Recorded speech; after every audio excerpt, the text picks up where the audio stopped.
ও মায়েরা, একদিন ভগবানের সেবায় নাইমা লাগলো যেন ভক্ত সেবায় লাগিয়ে দেয় এই যে উৎসব কমিটি দাদা ভাইরা। হ্যাঁ, আমাদের সকলের কাছে যাচ্ছে, আপনারা কৃপা করে ভক্ত সেবার জন্য যার সাধ্য মতো দান করেন। ভক্ত সেবায় লাগুক আপনার জন, সার্থক হোক জন, ধন্য হোক জীবন। যে ভগবানের সেবায় আমরা নাইবা লাগতে পারলাম, ভগবানের যারা অনুগত, যাদের অনুরাগী যারা ভগবানের, যেন আমরা আমাদের জীবনকে সেই ভক্ত সেবায় লাগাইতে পারি। হরিবাল হরিবাল।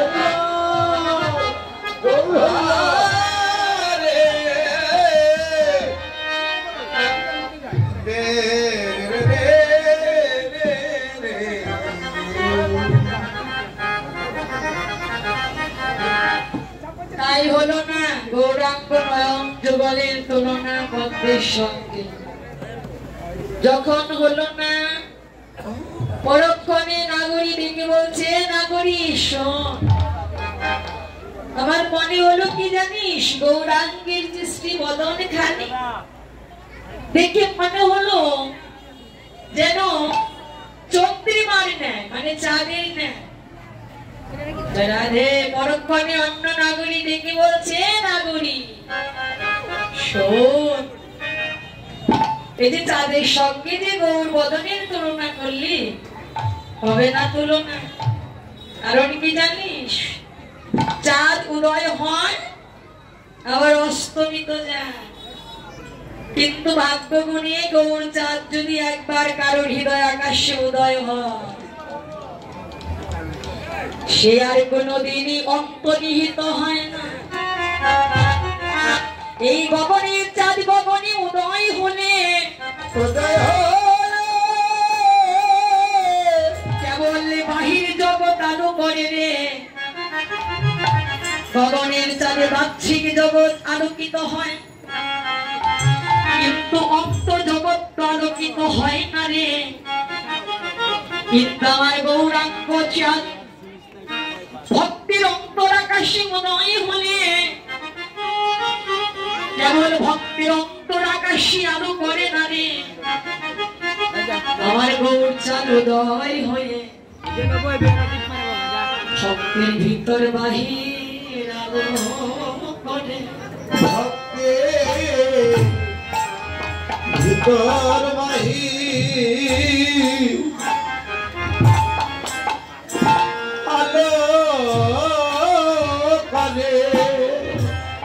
তার জীবনে অন্ধকার বলিতে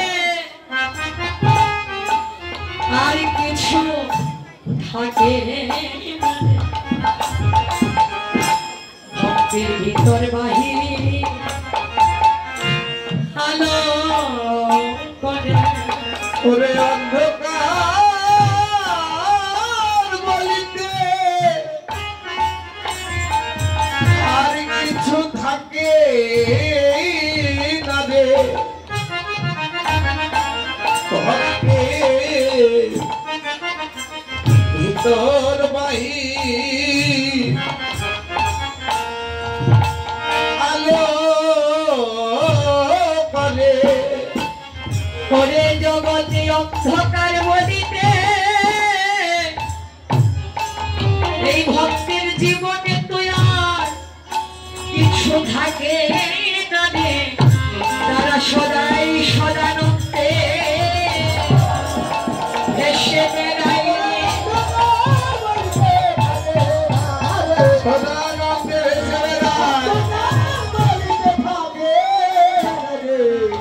ভক্তির ভিতর বাহির আলো করে।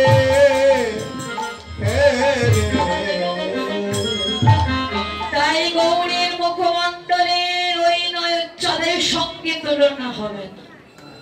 পরক্ষণে নাগরী ডেকে বলছে, নাগরী বলো না তুলনা, তবে গৌরাঙ্গের যে অঙ্গ কান্তি, কান্তি মানে কি বর্ণ, এই অঙ্গ বর্ণের সঙ্গে জগতের একটি বস্তুর আমি তুলনা করতে চাই। কিসের সঙ্গে? বললে থেকে সুবর্ণের সঙ্গে। সুবর্ণ, সুবর্ণের অর্থ কি গো বাবা? সুবর্ণ মানে সুন্দর বর্ণ, যার বর্ণটা সুন্দর, যার রংটা সৌন্দর্যময়। এই জগতের বস্তুর মধ্যে, জগতের বস্তুর কথা বলছি, সবচেয়ে সুন্দর বর্ণ কার? আকর্ষণীয় বর্ণ কার? স্বর্ণের। প্রতি জগতের বস্তুর মধ্যে সবচেয়ে আকর্ষণীয় বর্ণ, উজ্জ্বল বর্ণ স্বর্ণের। বললেন নাগরী, এই স্বর্ণের বর্ণের সঙ্গে আমার গৌরাঙ্গের অঙ্গ কান্তির তুলনা করব। পরক্ষণে অন্য নাগরী ডাকলে, এই নাগরী এমন ভুল কাজ করিস না। কেন জানিস? সোনাকে অনলি পুড়িয়ে যখন ঘাত মুক্ত করা হয়, যে স্বর্ণের মাঝে কোনো বিন্দু মাত্র ঘাত থাকে না, সেই ঘাত মুক্ত সুবর্ণের চেয়েও আরো কোটি কোটি উজ্জ্বল হলো গৌরাঙ্গের অঙ্গের বর্ণ। মহাপ্রভু এত সুন্দর ছিল বাবা। প্রভু তো অনেক সৌন্দর্যের অধিকারী ছিল, অতুলনীয় সৌন্দর্য মহাপ্রভু। শুধু অঙ্গের বর্ণ এত সুন্দর নয়, দেহের যে গঠনিটা মহাপ্রভু অনেক লম্বা ছিল। আমরা তো সবাই আমাদের হস্তে 3.5 হাত, আমার প্রভু কিন্তু 3.5 হাত ছিল না, 4 হস্ত ছিল। মহাপ্রভু 4 হস্ত ছিল, তার আজানো লম্বিত বাহুদয় ছিল। আজানো লম্বিত মানে এই যে আপনার হস্ত মানে বাহুদয়। যে যত লম্বা হন, এই হাঁটুর নিচে জীবনেও পড়বো না, পড়বে? পাকা হতে হবে, শুতেও পারবেন না। যে যত লম্বা হন, হস্ত দ্বারা হাঁটু ছুঁতে পারবেন না, পাকা হতে হবে।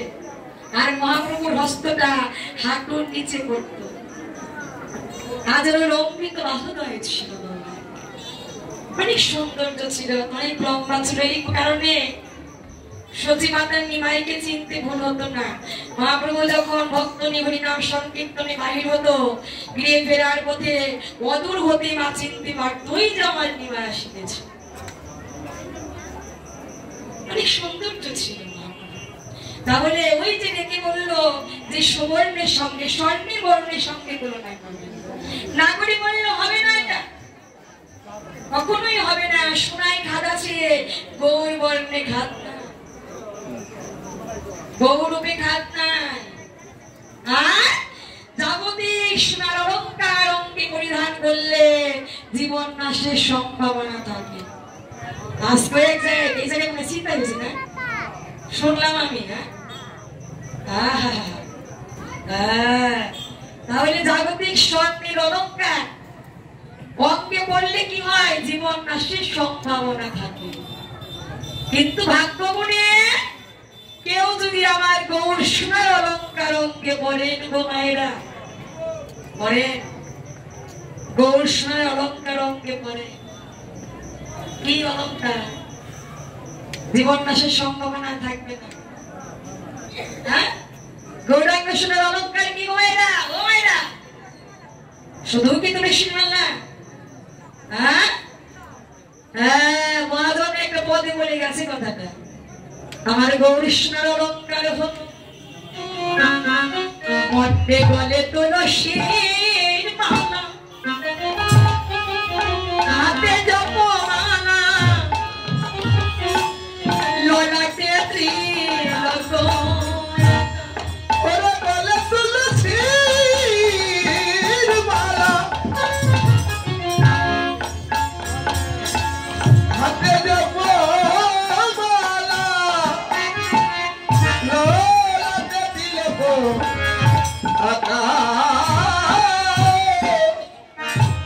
তারা সদা হরি হরি মনে আমার সাধু সঙ্গ,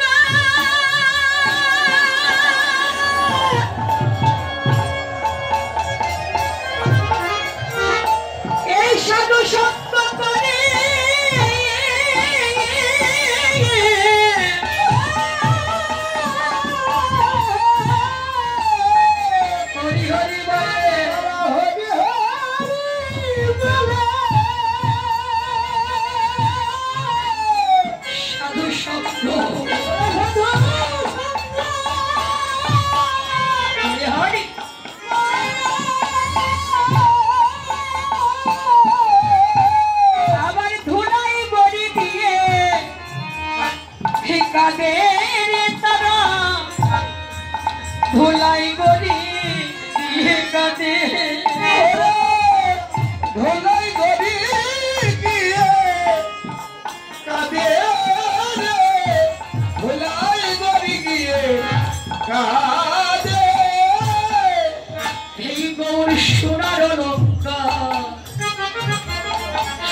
জগতে অজ্ঞে পড়ে চল এই মোর সোনার অলঙ্কার জগতে রঙে পড়ে দাদা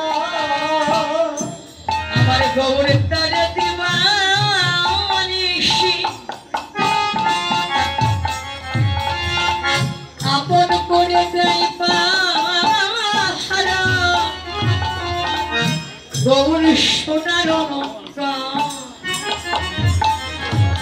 অজ্ঞে পড়ে যারা আমার গৌরে দিবানিশি দেয় পাহারা সিদাই পাহারা এই গৌর সোনার অলঙ্কার রঙে পড়ে দাদা